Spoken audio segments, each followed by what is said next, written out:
Think about the most respected person in your life.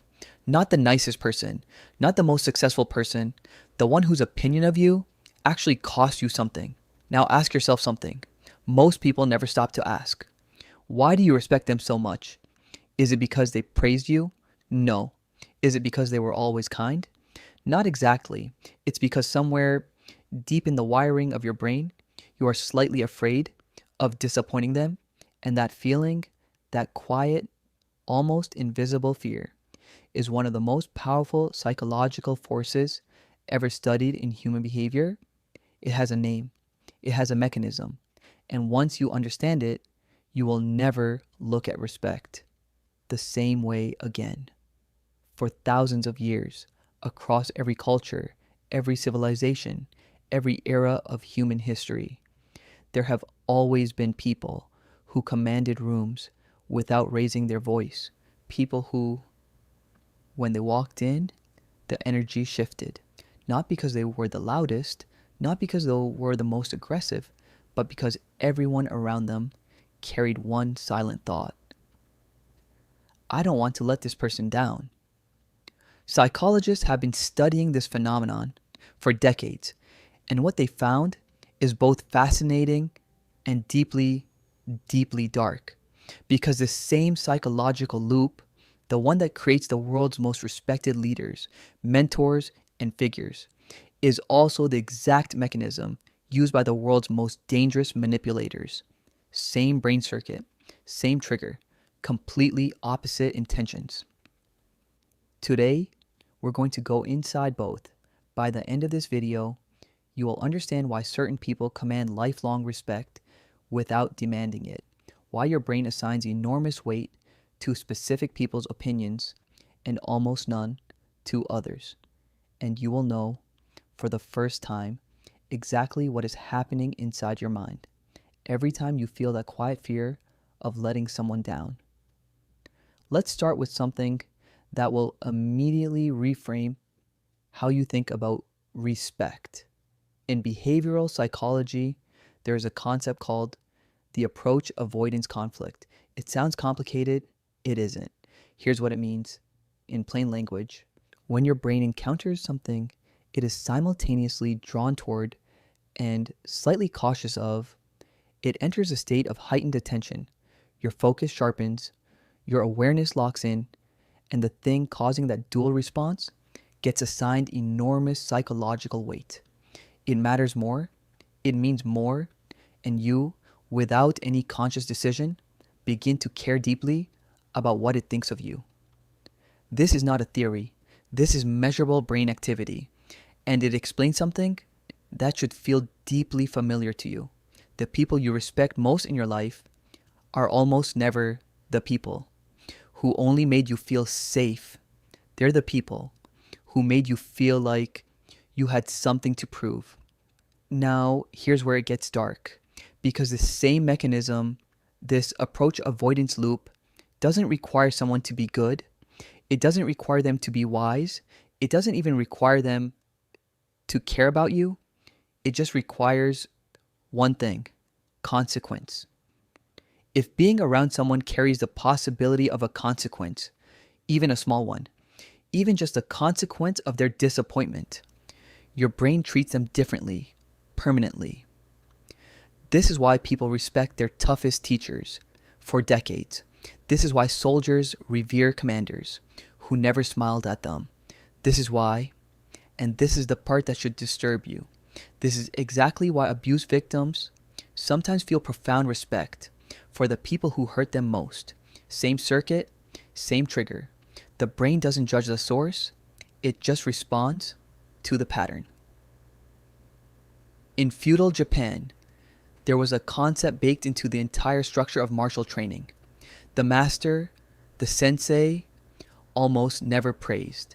He watched, he corrected, he set a standard so high that the fear of falling short of it became the students' primary fuel. And those students didn't resent their masters. They worshipped them, some for their entire lives. The Roman general Scipio Africanus, the man who defeated Hannibal, was described by his soldiers not as warm, not as kind, but as someone whose disappointment felt like a physical wound. They would rather face death in battle than return to him, having failed. In 2019, researchers studying authority gradient in group psychology found something remarkable. People consistently assigned the highest respect scores, not to leaders who praised them most, but to leaders whose praise felt hardest to earn. The harder the standard, the higher the respect. Not because humans enjoy suffering, but because the brain calculates value through scarcity. Easy praise means nothing. Praise from someone who almost never gives it rewires you.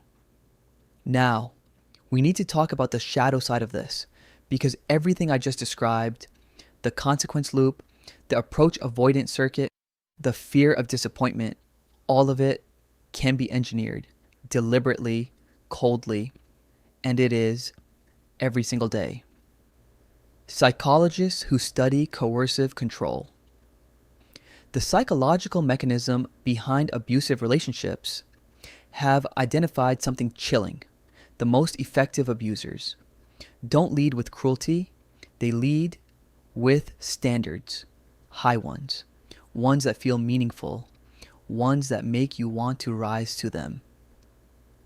They engineer the approach avoidance loop before you ever see the trap, and by the time the dynamic turns dark, your brain has already categorized this person as someone whose disappointment is one of the worst feelings you can experience. You don't leave, not because you're weak, but because your neural circuitry has been deliberately hijacked. This is also almost identically how cult leaders operate. Researchers who have studied cult psychology for decades describe the same pattern every time.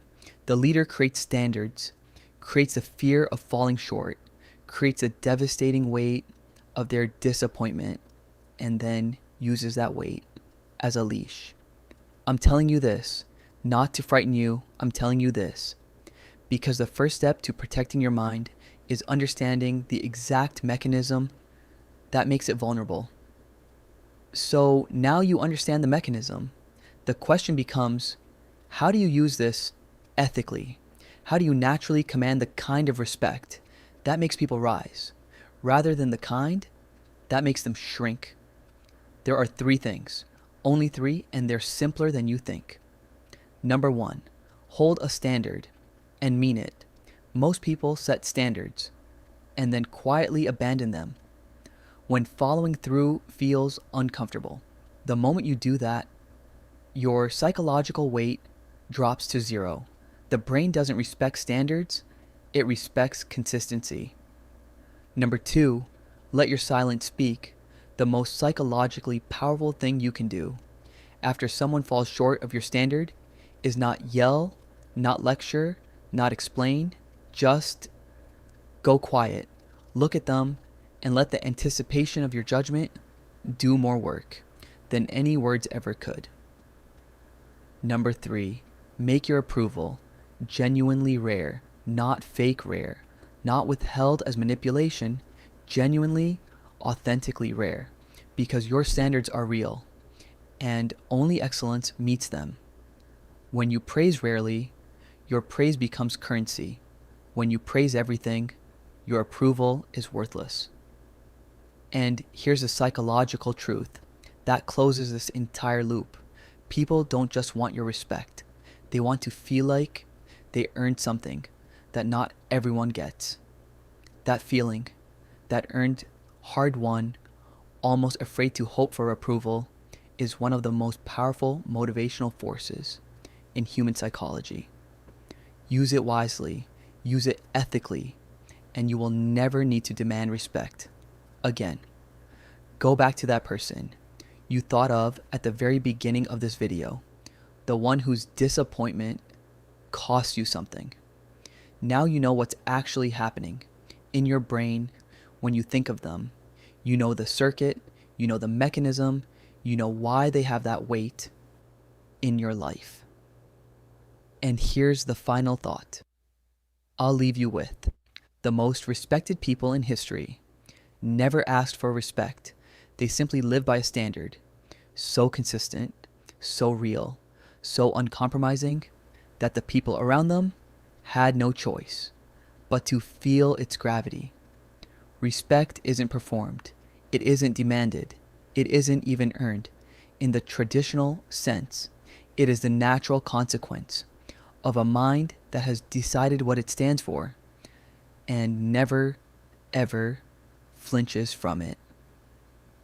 If this made you think differently about respect, about influence, about the people in your life, then you are exactly who this channel was built for.